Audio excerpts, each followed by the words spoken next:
Mike Detillier, WWL Radio TV New Orleans. Mike D joins us on the Farm Bureau Insurance guest line. We are the Out of Bounds Show, 1059 The Zone ESPN. Show is brought to you by Sound and Communications. If you need a video wall for your business, school, hospital, arena, that's powered by SoundComAV.com. Your next video wall is powered by Sound and Communications. Mike D on the Out of Bounds Show.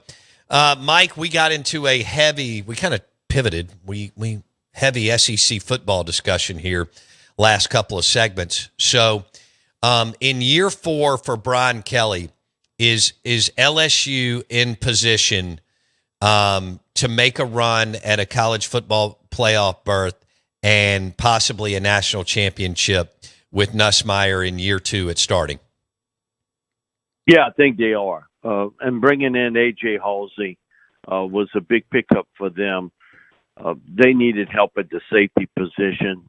They had gotten a transfer from North Carolina State. And Delane, who has played all over the board from Virginia Tech, was played at corner, outside, in the slot, played some free safety. 3 additions, the number 1 rated prep cornerback in the country. I think LSU's got some pieces in place here to make a run at it. Early schedule is daunting because you play Clemson over there. Brian Kelly has had difficulties in game 1, and you do go up against Klubnik, who I think is one of the best players in college football right now. They got a couple guys up front along their defensive line. They can give you some pressure. But interesting, Bo, we've had probably 5 different prognosticators from, different casinos, betting sites. Every one of them picks LSU. My thing is, what gives you that idea? They haven't won an opening game in quite some time. So I think the pieces are there. The one big question mark for me is how fast their offensive line will piece back together. This is a football team that lost 4 starting linemen. All 4 got drafted in the NFL. How quickly that comes together. I'll never forget Zach Strief, when he was with the Saints, would always tell me, he said, doesn't matter if it's college or pro football, because of the way they play preseason today, and you got no preseason in college, you probably 3 games into the season before you really know what you got up front. And I think he's right about that. That it's the last piece of the puzzle to come together. And they did lose a lot of talent up front along the offensive line, but this is a football team with some big-time talent at receiver. Chris Hilton Jr. deciding to come back. You bring in Bauer Sawyer, who last year was at Oklahoma as a flex tight end. Trey'Dez Green returns for a sophomore season, and then picking up Brown and Nick Anderson. Anderson from Oklahoma, or Brown from Kentucky. You got some weapons there. It's going to be all about offensive line play and how fast it all pieces together in the secondary. Golly, LSU, I think, has an awesome opportunity to have a big year, but I think that scheduling's bad. We're finding it's great for us as fans, but putting a big boy on your schedule week 1 usually does not bode well. Well, obviously one of the 2 teams has to lose, but you're in that space where you can really, we found that the number right now is 2-10. I mean, 10-2 as far as making it or not making it. We may have a 9-3 make it every now and then, but I think it's going to be extremely rare. I think if I'm LSU, I'd love to open against Troy. And Clemson, Mike D already knows this. They're projected. It looks like they've kind of flipped it again. They're projected to have maybe 4 first-round draft picks next spring in 2026. So Dabo may have finally gotten back. He cycled through kind of some pretty good teams And as Mike D referenced with Klubnik, but they got some defensive dudes that people are really excited about. This could be a problem, and LSU could be really good and not make the college football playoff because of poor scheduling. But this is going to be the game. This is going to be either the game of the week with all the NFL talent or one of them, Labor Day weekend. Mike D hit it. LSU at Clemson. It's going to be wild. Mike, can you imagine if he loses? And I don't blame. I think this is bad scheduling by the ADs. I don't know if it's still Aliva stuff or if it's Woodard stuff. But if they win, hey, party, y'all are on your way. But if they lose, you're playing from behind the 8 ball going into week 2, which is not ideal, Mike D. Yeah, and also too, I'll throw in the first month of the season, they also play Florida and Ole Miss. Oh my gosh! Florida at home and at Ole Miss. It's not just Clemson. You also playing Florida, and you also playing Ole Miss. Damn. Now Florida's got some talent returning, also, especially on the offensive side. The football, their defense really started to come around late last year. Can Billy kind of piece everything together? After that team was in chaos for the first half of the year. And then, sometimes it can fall apart, and then sometimes it tells you a lot about the structure of your team. They really played well for Billy down the stretch. And, man, Ole Miss LSU has always been exciting to watch, but it's been some difficult games for both. Because to be honest with you, last year, Ole Miss did everything but win the game. I know. I mean, the only time LSU was ever ahead was when Nussmeier hit Kyron Lacey in the end zone in overtime to win it. Other than that, Ole Miss had this game in hand, and early on, a drop by Trey Harris. Mm-hmm. Man, because I know Trey wanted to play big against LSU, but he's wide open, and he drops one from Jackson Dart. That is a real difficult early schedule for Brian Kelly and company. Now, hey, if you can come out of that in just one loss, you got a shot here. But man, it's a difficult early schedule for LSU, and for Clemson, you could bounce back because of what they have on their schedule in their conference. If you lose that one game to LSU, that's not going to be a major, major loss for them because they can come back from that. From LSU, your margin now is going to be really tight if you end up losing that game to Clemson, and then you got to play a very formidable SEC schedule. Oh, my gosh. Mike Detillier, WWL Radio TV New Orleans. He joins us on the Farm Bureau Insurance Guest Line. This is the Out of Bounds Show. All right, we had a listener ask about first weekend games. So LSU at Clemson is huge. Texas at Ohio State that weekend, monster game.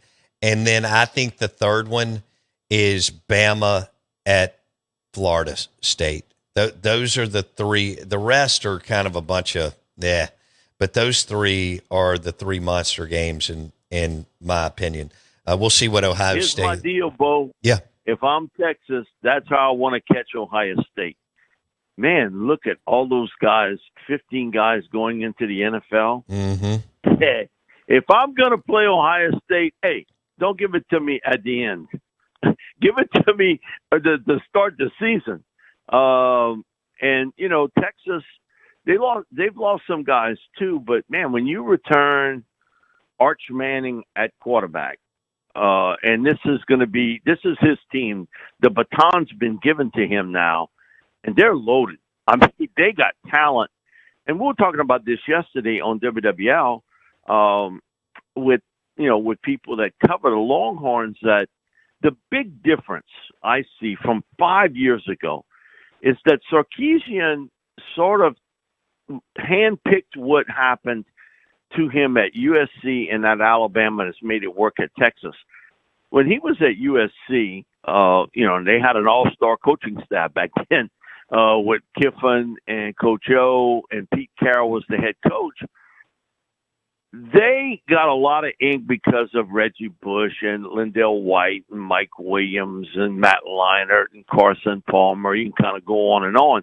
But really how they won up front, offensive, defensive line. Their offensive and defensive lines were the best in college football back then. A lot of people want to tell you about the skilled players. To me, a skilled player is a 300-pound guy that can play and is big and can move. That's the real skilled players. Yeah. USC had them. And I look at Sark, and he understood that's how USC won. Then he goes to Alabama after having kind of a rough role at Washington and how things kind of fell apart for him personally. And he saw how Nick Saban built University of Alabama, and he's taken that. Look at the offensive and defensive line talent that's come out of Texas the last couple of years. They had a first-round pick defensive lineman, a second-round pick defensive lineman 2 years ago. This year, you had a second-round pick and a third-round pick defensive lineman get selected. So you've had 4 defensive linemen picked with top 100 selections over the last 2 years.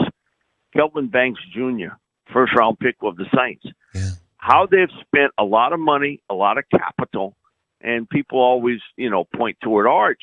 But where they've really spent it at, offensive and defensive linemen. And they're developing them now, where they not only are really good college players, but they play at the pro level and get picked real high. I do think that connected dots. And we talk about the Eagles way. USC and Alabama did it long before.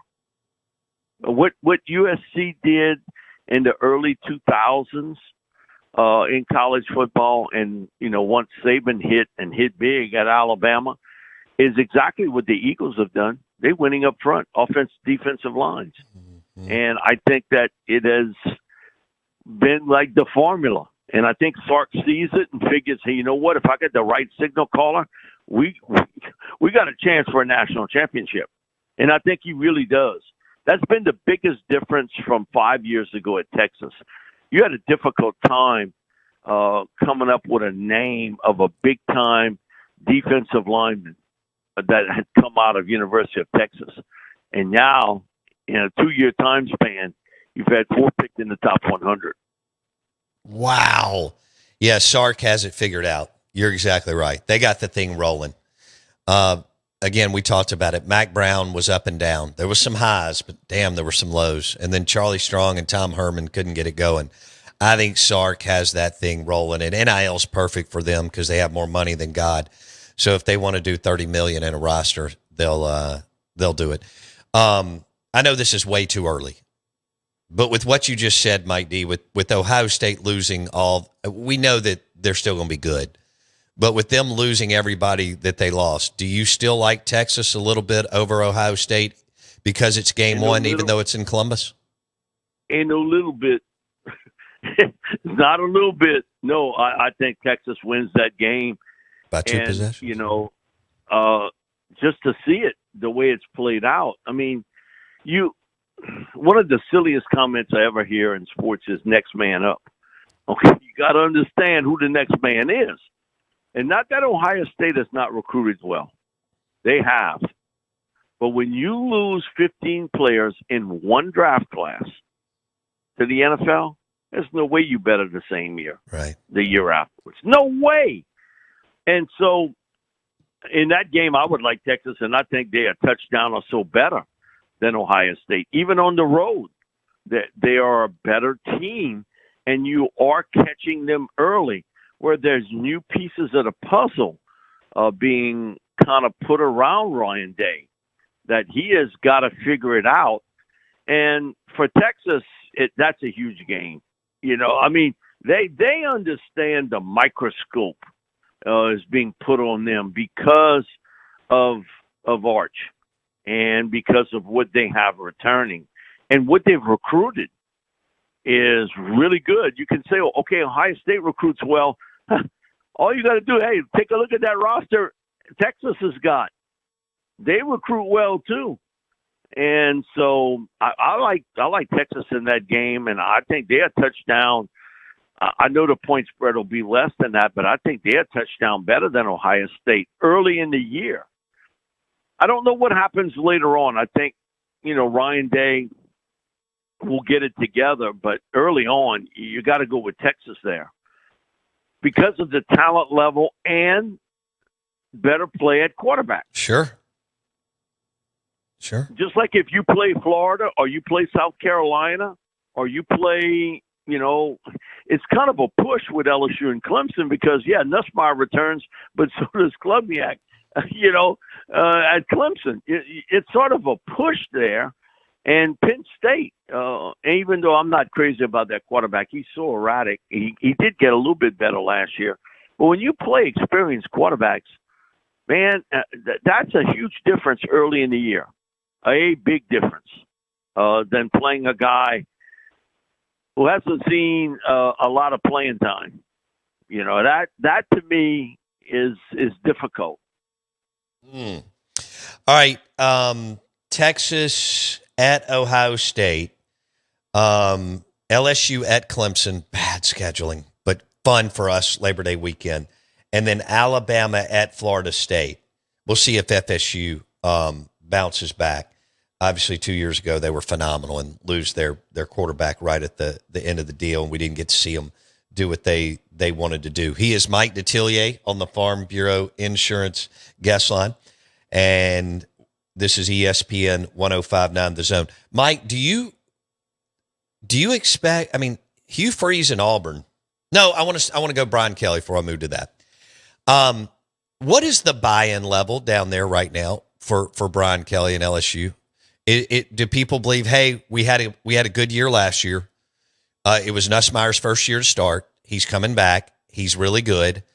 Is the buy-in starting to build up on Kelly or no? How do you see it, Mike?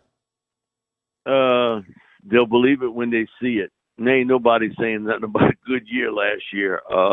Once you sort of taste that national championship, then, the drink from the cup never tastes the same. And, I just think about this, that when Will Campbell got picked in round 1 this year, the last time LSU had an offensive lineman go in the first round was Alan Faneca in 1998. Alan Faneca is in Pro Football's Hall of Fame, so it means he's played a while, and he retired a little while ago. LSU won a national championship with Nick Saban in that time frame. They won a national championship with Les Miles. They went to another national championship and played Alabama and lost. And Coach O and 2019 team, arguably, one of the greatest teams ever, they won all those national championships and didn't have a first-round pick offensive lineman in any one of those teams. So for LSU fans, their feelings is, okay, 8 or 9 wins, so what? We want to get into the series. We want to be in that top 12. So a lot of pressure on Brian Kelly this year to get it done because you realize that after this year, there's going to be a new quarterback in town. It's going to be a new dude, under center.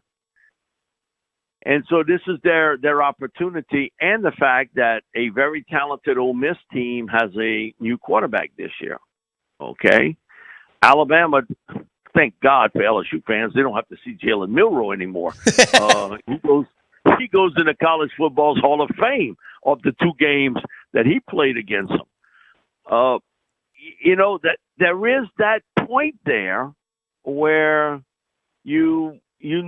it's the moment in time for Brian Kelly to get into that top 12. Now, once you get in there, your seeding and how things go and health all comes into play. But he's got to get into that top 12.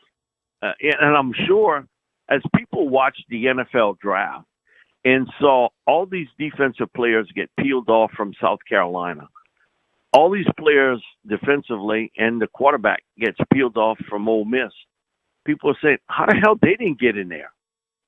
It was almost like a lost moment, right, for both of them, that they had an opportunity, and it sort of slipped away a little bit. So a lot of pressure on Brian Kelly. Now, because of his buyout, he ain't going anywhere.